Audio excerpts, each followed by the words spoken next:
네, 안녕하세요. 저는 오늘 퇴행성 관절염 바로 알기에 대해서 말씀드릴 세란병원 정형외과 윤영문입니다. 먼저 불러주신 만성질환관리협회께 감사를 드리고요. 제 강의를 시작하겠습니다. 네, 여러분들이 이제 관절이라는 걸 많이 들어보셨을 거예요. 댁에 오시면은 관절이 아프다. 아, 관절이에요. 이렇게 얘기를 하거든요. 그 관절이 뭐냐면은 제가 정의는 2개 이상의 뼈들이 만나서 움직임이 발생하는 데입니다. 즉 이렇게 이 무릎 관절이거든요. 여기 보시면은 위에 뼈와 아래 뼈가 서로 만나가지고 움직임이 만들어집니다. 크게 저희가 경관절, 어깨, 손목 관절, 그 다음에 고관절, 엉덩이 관절을 얘기합니다. 그 다음에 무릎 관절 등, 즉 우리 몸에 모든 데 있어요. 손가락에도 있고요. 그리고 이런 관절을 이루게 되면 2개가 만나서 움직임이 있기 때문에 서로 끝이 마찰이 일어납니다. 그래서 이 끝이 서로 관절 연골이라는 걸로 이루어져 있어가지고 마찰을 최소화하게 되거든요. 물론 관절이 이것만 있는 건 아니에요. 이 주변에 인대와 관절랑, 근육 등으로 여러 개가 구성이 되어 있습니다. 그러면 제가 지금 말씀드린 관절 연골은 무엇이냐? 관절에 가해지는 체중을 지탱을 하게 됩니다. 여러분들이 가장 많이 관절 연골을 보는 거는 아마 치킨 드실 때 그 끝에 하얀색으로 된 오돌오돌한 오돌뼈라는 거 있잖아요. 그게 관절 연골이거든요. 걔는 씹어봐서 아시겠지만 그건 부드럽고 탄력성을 가지고 있습니다. 그래서 충격을 흡수해주는 구조가 되어 있거든요. 또 매우 적은 마찰력으로 움직일 때 부드럽게 돼요. 그래서 여기 보시면은 요 주변에 요 하얀색으로 되어 있는 요 부분이 관절 연골입니다. 근데 여기는 혈관이 존재하지 않습니다. 그리고 얘 특성상 조직 재생이 잘 안 돼서 상처를 입으면 회복이 잘 안 됩니다. 특히나 연세가 많이 드신 분들은 거의 안 된다고 보시면 되거든요. 그래서 아끼는 게 굉장히 중요합니다. 여기에 혈관 대신 들어가는 게 관절에게 여기서 영양이랑 산소를 공급해 주거든요. 그래서 운동을 아프다고 아예 안 하시는 것보다 적당한 운동을 하시는 게 여기에 혈류량, 즉 관절액이 들어갔다 나왔다 할 수 있게 해주기 때문에 회복에 훨씬 도움이 됩니다. 그러면 저희가 뭐 소위 환자분들이 얘기하는 관절이다. 그럼 퇴행성 관절염이란 무엇인가? 그 정식 명칭이 퇴행성 관절염이거든요. 연골과 그 주위의 뼈 근육의 퇴행성 변화, 즉 퇴행성이라는 것 자체가 나이 드는 걸 얘기하는 거거든요. 이런 변화가 나타나서 생기는 관절염입니다. 이건 정확히 얘기하면 관절이 나이가 드는 거예요. 그래서 생기는 질환이면 이제 저희가 골관절염이라고도 부르거든요. 보시는 바와 같이 이게 정상적인 데는요, 관절랑이 사이즈고 관절 연골이 있고 윤활이 있고 이렇게 가야 됩니다. 하지만 이게 망가지면은 관절 연골이 망가지기 때문에 안에서 마찰이 심해집니다. 통증이 유발돼요. 그러면은 윤활액도 영양 공급을 하기 위해서 늘어나고 그렇다고 해서 또 주변에 잡아줘야 될 뼈 근육들도 노화가 되니까 통증이 더 심해지게 됩니다. 그럼 이게 어떤 사람들한테 많이 생기냐? 아무래도 남자보다는 여자한테 많이 생깁니다. 60대 노인 중 3명이 1명이고요. 70대 노인은 거의 다라고 보시면 돼요. 근데 이거를 무리하게 쓰면은 나이 든 분들한테만 오시는 거 아닙니다, 이거. 젊은 사람들 30대 후반부터도 심하게 쓰거나 또는 외상을 심하게 입은 경우에 관절염이 올 수도 있습니다.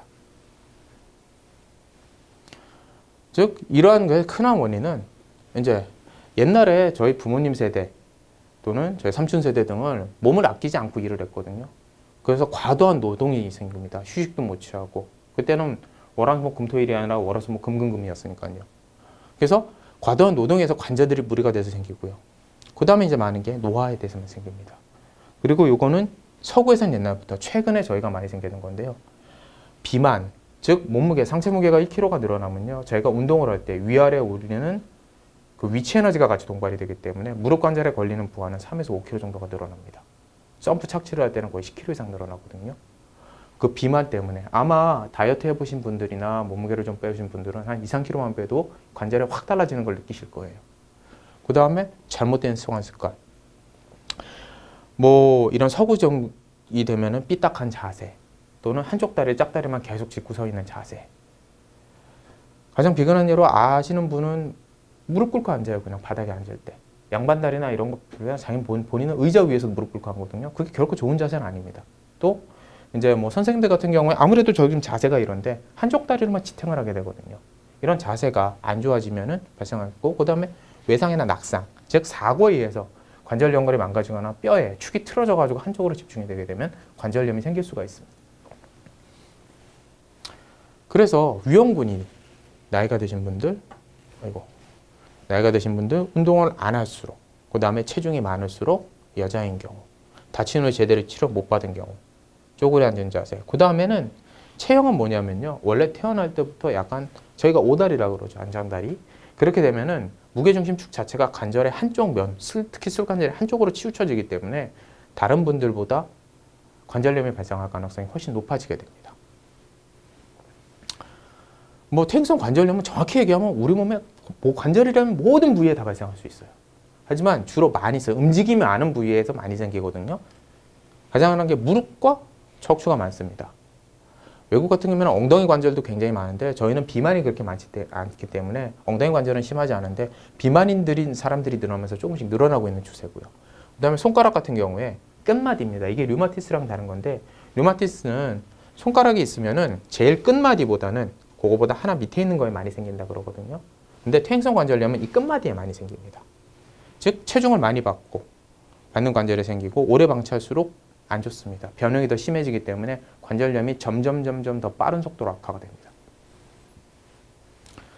이제 퇴행성 관절염 현한 증상은 뭐 뻣뻣함, 통증, 소리 나는 거, 관절 변형 이런 게 있고요. 증상을 보면은 초기에는요.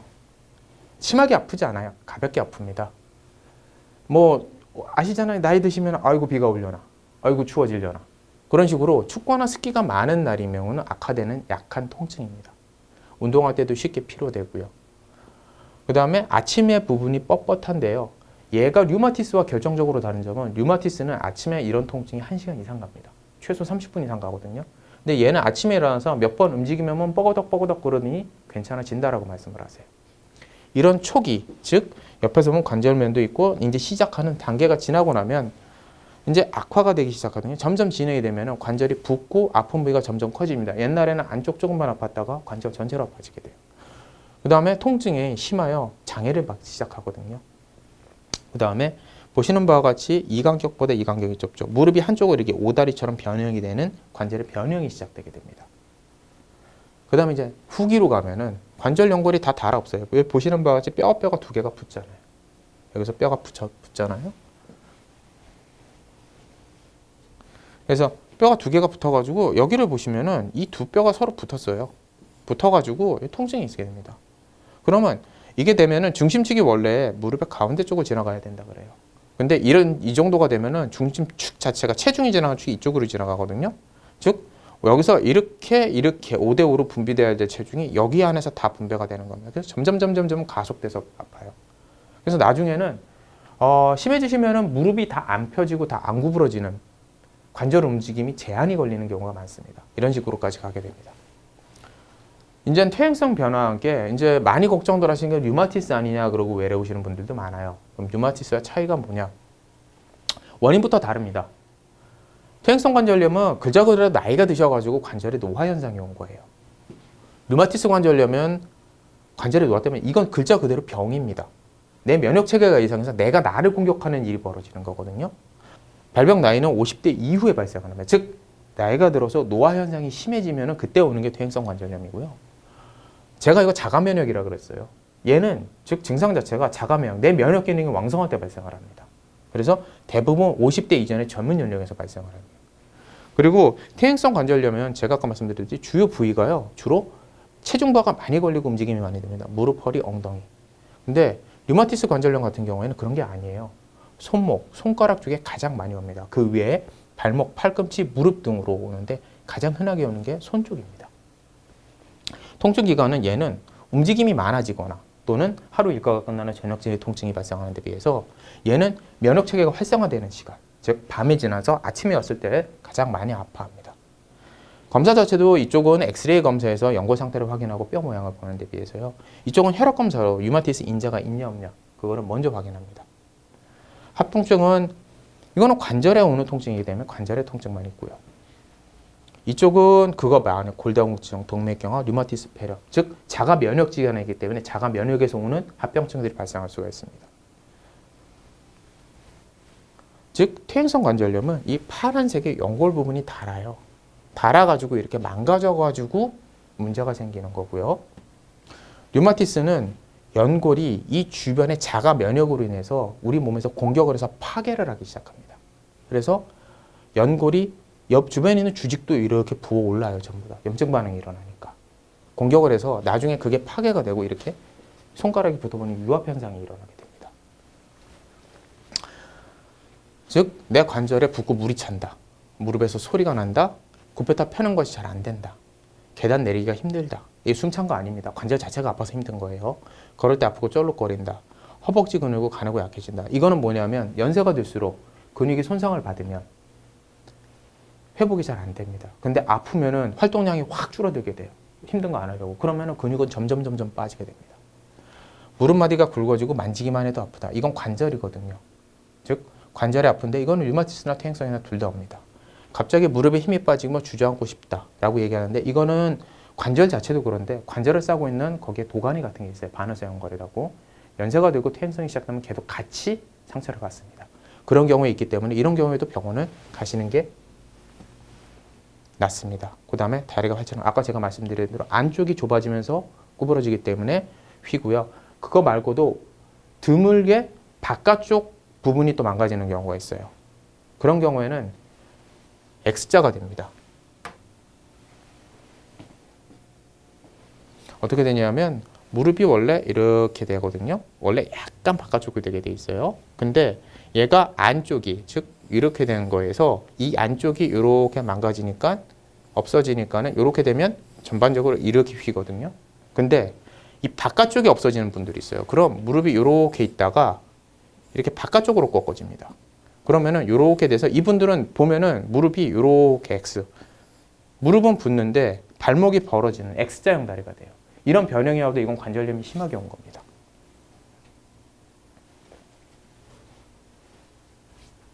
퇴행성 관절염은 노화 현상이라고 말씀드렸기 때문에 이거는 내가 모든 병은 초기에 고치는 것이 나아요. 이게 물론 막을 수 있는 병은 아니에요. 노화 현상이기 때문에. 하지만 내가 퇴행성 변화가 시작됐구나라고 알고 그거에 대해서 대처를 하고 준비를 하고 예방을 하는 거는 다른 문제거든요.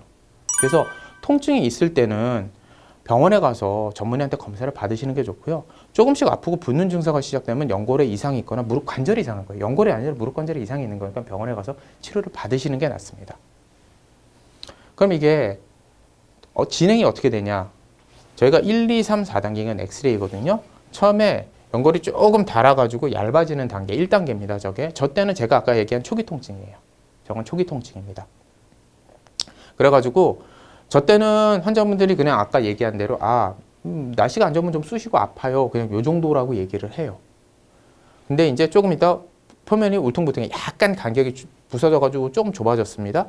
그래서 부서진 연골 조각들이 생겨요. 그러면 이때 물을 차고 아프기 시작합니다.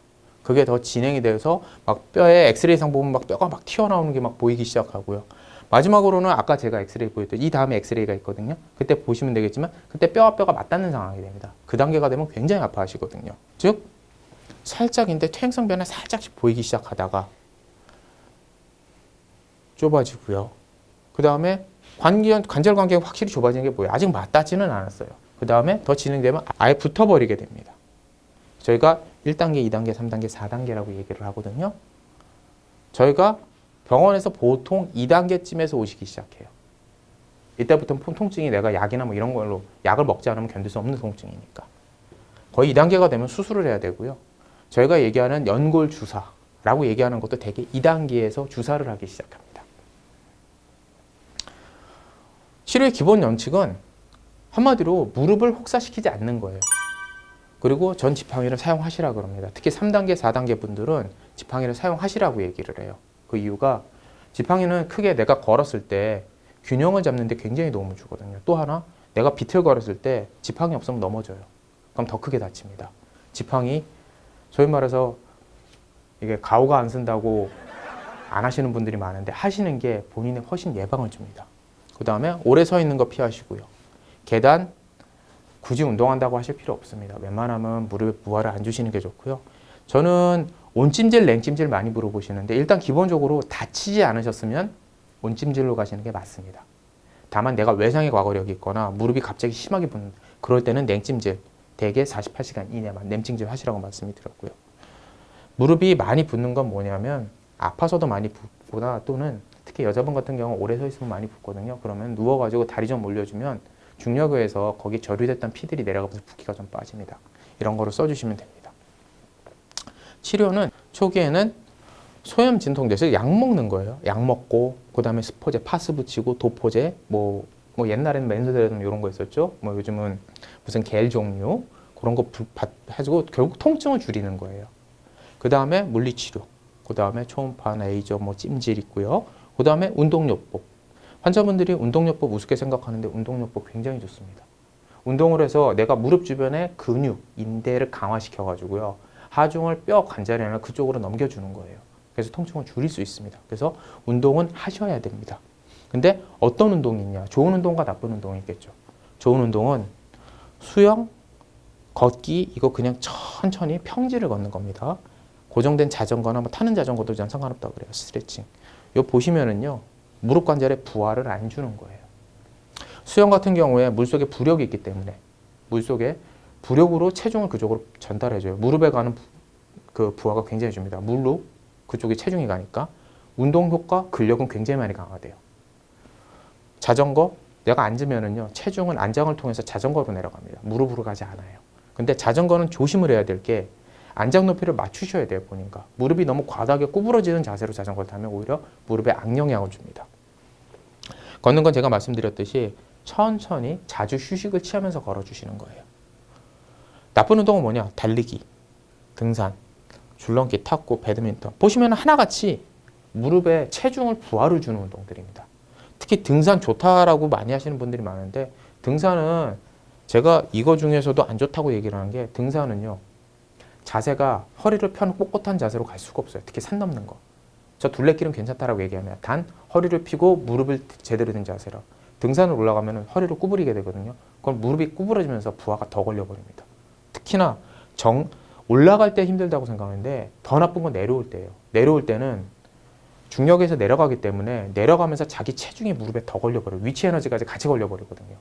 통증이 더 심해집니다. 그래서 사고는 내려갈 때 더 많이 나요. 그래서 운동을 꾸준히 해주셔서 다리 근력을 키우시는 게 좋고요. 그 다음에 저런 걸로 안 된다. 그럼 그 다음에는 주사 치료로 들어가죠. 저희가 보통 많이 하는 주사가 관절 영양제, 그 다음에 소위 말하는 뼈 주사, 그리고 가장 많이 있는 게 연골 주사입니다. 연골 주사에 대해서는 제가 조금 이따 다시 설명을 드릴 거고요. 그 다음에 관절경 수술, 관절 내에서 특히나 이런 경우에는 단순히 되는 게 아니라 반월성 아가제가 아니라 반월성 연골이 손상된 경우가 있는데 그게 통증을 더 심하게 유발하니까 그런 거 정리할 목적으로 들어가서 수술을 해주는 건데 이거 자체가 노화나 퇴행성 관절염은 막을 수는 없습니다. 그 다음에 말기에 가면은 저런 건 다 효과 없어요. 그러면은 나중에는 내 관절을 바꿔주는 겁니다. 솔직히 얘기해서 무릎은요. 관절을 바꿔서 통증을 해결할 수라도 있어요. 차라리 낫습니다. 이런 거 못하는 관절도 많거든요. 손가락 관절, 손목 관절. 이런 데는 관절을 굳히는 쪽으로 갑니다. 아예. 근데 무릎은 그나마 인공관절이라는 게 있어가지고요. 수술을 해가지고 내 저런 관절을 기계로 바꿀 수가 있어요. 통증이 정심하면 인공관절을 하시는 게 훨씬 낫습니다. 그 이유가 내가 활동량이 달라지고 활동 범위가 달라지고 운동이 달라져요. 그러면은 무릎 외에 나머지 폐, 심장, 밖으로 나가서 생활하는 거에 따른 정서적인 위로가 훨씬 다릅니다. 이건 수술해야 되는데 아까 제가 말씀드린 대로 이렇게 돼야 될 다리가 오다리가 되죠. 그래서 보시면은 무릎은 발목은 붙어 있는데 무릎은 떠 있습니다. 이런 변형이 있고요. 무릎이 다 안 펴져요. 구부러진 상태가 됩니다. 무릎을 살짝 구부려 보시고 걸어 보시면 아실 거예요. 다리에 얼마나 많은 힘이 가야 되나. 그래서 이렇게 변형된 다리를요. 인공관절, 이런 인공관절로 갈아주는 겁니다. 수술 방법은 이런 뼈를 이렇게 잘라내고요. 이런 인공으로 된 기구들을 넣어주게 됩니다. 그래서 수술인데요. 보시면은 안에 여기 어때요? 이런 하얀색으로 된 관절 연골이 다 없어졌습니다. 그나마 이분은 심하지 않은 편에 속합니다. 아예 여기 다 연골 하나도 없는 경우도 있어요. 그래서 이런 경우에 이렇게 이게 전통적인 저희 방식의 인공관절이거든요. 이런 측정을 할 수 있는 기구들을 대가지고 뼈를 이렇게 여기 뼈를 자르는 거예요. 뼈를 자르는 그거를 확인하고 이런 식으로 잘라내서 멀쩡한 뼈를 만든 다음에 여기다가 인공관절 기구들을 넣어주게 됩니다. 근데 최근에는 이거보다 하나 더 나아졌어요. 로봇을 씁니다. 얘가 저희 병원 수술방에 있는 로봇인데요. 얘가 미리 이렇게 수술하기 전에 얼마만큼 잘릴 것인가, 어떠할 것인가를 미리 다 체크를 하고요. 미리 다 결정합니다. 얘는 0.5도 각도로 커팅이 조정이 되거든요. 자르는 그 각도나 면적이 1mm, 0.5도 이런 식으로 조정이 됩니다. 그래서 제가 요 밑에서 이렇게 기구를 잡고요. 컴퓨터로 움직임이나 이런 걸 체크해서 체크를 하신 다음에요. 이게 실제 커팅하는 장면인데 보이는 식으로 컴퓨터로 이렇게 아예 주변 구조물을 건드리지 않고 커팅할 수 있게 조정을 해요. 끝나고 난 다음에 움직이면서 이게 움직임 범위, 얼마나 잘렸나 이런 거를 다 체크를 합니다. 그렇게 해서 수술을 할 수가 있거든요. 저게 최신에 나온 수술법입니다. 그 다음에 인공관절 치환술, 이게 끝난 다음이에요. 보시는 바와 같이 잘라지고 붙었던 뼈 대신에요. 쇠가 들어가 있고 요 주변에 엑스레이선 보이지 않지만 요 주변에 연골 역할을 할 수 있는 구조물이 들어가 있습니다. 근데 인공관절 수술을 하시면요. 이거는 걸어 다니려고는 하는 수술이에요. 결코 노동을 하거나 운동을 하려는 게 아닙니다. 그 이유가요. 얜 기구입니다. 과도하게 써버리면 닳아요. 그렇기 때문에 환자분들 중에 요거 한 다음에 뭐 밭일을 더 하신다든가 뭐 이런 거 했는데 하시면 안 됩니다. 이거는 내가 일상생활을 영위하기 위해서 하는 거지 가벼운 운동 정도 걷는 거를 위한 거지 결코 과도한 운동이나 노동을 위한 수술은 아닙니다. 그래서 수술하기 전에는 가운데가 이렇게 떠 있다가요. 수술한 이후에 발목이 붙으면 무릎도 붙습니다. 각도가 교정이 된 거고요. 수술 전후를 보시면은 요 간격이 확실히 달라지는 걸 알 수가 있어요. 저런 식으로 변형됐던 다리를 원래로 되로 들어줍니다. 근데 환자분들이 이제 주사 저거까지 가기 전에 이제 외래나 어디서 가장 많이 하는 건 주사예요. 근데 환자분들이 물어보시는 게 뼈 주사냐, 연골 주사냐. 뼈 주사라는 뼈에다가 주사를 놓을 수가 없습니다. 드릴로 구멍을 뚫기 전에 주사를 못 놔요. 내게 이제 관절염이니까 다들 뼈 주사 게 스테로이드 주사거든요. 스테로이드 주사는요. 스테로이드 자체가 강력한 염증을 줄이는 약입니다. 그래서 얘는 통증을 줄여요. 굉장히 강력합니다. 효과가 좋아요. 얘의 가장 큰 단점은 회복을 막아버립니다. 그래서 오히려 너무 과하게 쓰면은 회복을 막아서 연골 손상을 가속화시켜버려요. 그래서 뼈주사라고 해서 뼈 안에 놓은 거 아니고 이것도 관절 안에 놓거든요. 관절 안에다가 주사를 놓는 거고 그럼 연골 주사는 뭐냐? 저희가 연골을 쌓고 있는 연골과 관절액 성분 중에 하이알루로닉 액시드라고 있습니다. 하이알루론 산이라고 얘기를 하는데요. 얘 성분을 주사를 해주는 겁니다. 그래서 이건 연골 영양 주사라고 얘기를 하고요. 정확히 하면 얘가 여기 안에 있는 염증을 줄이는 역할을 하나 하고요. 그 다음에 얘가 여기서 미끌미끌하게 윤활 역할을 같이 합니다. 그래서 윤활 역할을 같이 해가지고 여기서 통증을 줄여줘요. 즉 약간의 염증을 줄이는 성분, 그 다음에 미끌미끌하게 해서 그래서 통증을 줄이려고 하는 거거든요. 그래서 연골 주사는 뼈 주사는 성분 자체가 전혀 다른 주사입니다. 연골 주사는 너무 많이 써가지고 부작용이라고 할 건 그렇게 없어요. 얘 자체가 우리 몸에 미치는 영향은 크게 없습니다. 안전한 주사라고 봐도 됩니다. 스테로이드 같은 경우는 오래 쓰면 부작용이 있기 때문에 과용량하면 정말 큰데 얘는 그런 건 없어요. 다만 우리나라 보험에서 보험으로 지원해주는 횟수에 제한이 걸려 있을 뿐입니다. 그냥. 그래서 보통 연골 주사가 처음에 나왔을 땐 5번이었어요. 그 다음에 3번으로 줄었다가 최근에는 한 번만 맞으면 6개월간 효과가 간다는 그런 주사가 나왔거든요. 그래서 병원에 자주 오시거나 아니면은 난 5번이나 3번 맞아도 상관없는 분은 그렇지만 병원에 자주 가기 힘들거나 그러신 분들은 한 번 주사제가 나왔으니까 그거를 사용하시면 됩니다. 효과는 뭐 염증을 제거하고 통증 완화하고요. 연골의 보호를 하는 거고 있고 환경을 하고 그 다음에 윤활용 역할을 해가지고 부드럽게 움직일 수 있게 해주는 이런 역할을 합니다. 종류가 제가 아까 얘기한 대로 다 저분자, 즉 요거는 연골 성분이 많이 들어가 있지 않아요. 그래서 처음에 히루안이라고 나왔고 이거는 5회 5번 주사를 맞았습니다. 그 다음에 더 농축되어 있는 거가 나왔어요. 그래서 플러스가 붙었고 3번으로 줄였고요. 최근에 나온 거는 이 농도가 높아진 거에다가 서로 구조 자체를 얽히게 해놔가지고 더 효과가 오래가게 해서 한 번만 맞는 시노비안이라는 주사제도 있습니다. 그래서 한 번 맞는 연골 주사가 단점은 얘가 양이 좀 많아서 처음에 맞고 나서 약간의 통증이 3번 맞던 거에 비하면은 아무래도 5번, 3번 맞는 거에 비해서 그게 한 번에 들어가기 때문에 그게 약간의 통증이 있을 수 있다라고 알고 계시면 되고요. 관절 연골에 효과적이고 한 번의 투여로도 오랫동안 아플 수 있고요. 무릎의 기능을 개선하고 연골이 닿는 것을 막을 수 있다고 알고 계시면 됩니다. 이렇게 제형이 되어 있고요. 한 번 맞는 거는 그러니까 멀고 자세가 자주 가고 내가 주사 맞는 게 싫어가지고 있는 분들은 한 번만 맞을 수 있다고 알고 계시면 될 것 같습니다. 네, 이제는 어떻게 예방을 해야 되냐? 일단은요, 제가 아까 얘기했지만 무릎 꿇는 거나 저는 웬만하면 무릎이 아프고 안 좋으시면 침대 의자 생활 하시라 그래요. 바닥 생활 하지 마시고. 즉, 많이 구부리는 자세가 안 좋습니다. 계단이나 언덕길을 가급적 피하고 엘리베이터나 에스컬레이터는 즉 집이 언덕이라는 어쩔 수 없다. 집이 계단에 어쩔 수 없다. 그러면은 저는 중간에 자꾸 쉬어주시라고 합니다. 무릎이 아픈데 난 빨리 가고 싶어서 더 불편한 자세로 가면 더 안 좋아져요. 갑자기 붓거나 아니면은 다쳤을 때는 얼음찜질이고요. 별일 없는데도 불구하고 좀 아프다 그러면 따뜻한 찜질을 하시면 되고요. 근력 강화 운동 하시면 됩니다. 이거는 하셔야 돼요. 근육이 있어야지 제가 인공관절을 하거나 무슨 수술을 하더라도 회복이 훨씬 빠릅니다. 굽 높은 신발은 피하라고 그러는 이유가 굽 높은 신발을 신으면 무릎이 자동적으로 구부러져요. 힐 신고 무릎 일자로 펴고 걷는 사람 없어요. 그게 무릎에 굉장히 안 좋습니다. 다들 알고나 제기 힘든 거, 살 빼는 거죠. 살 빼는 게 무릎에는 굉장히 좋습니다.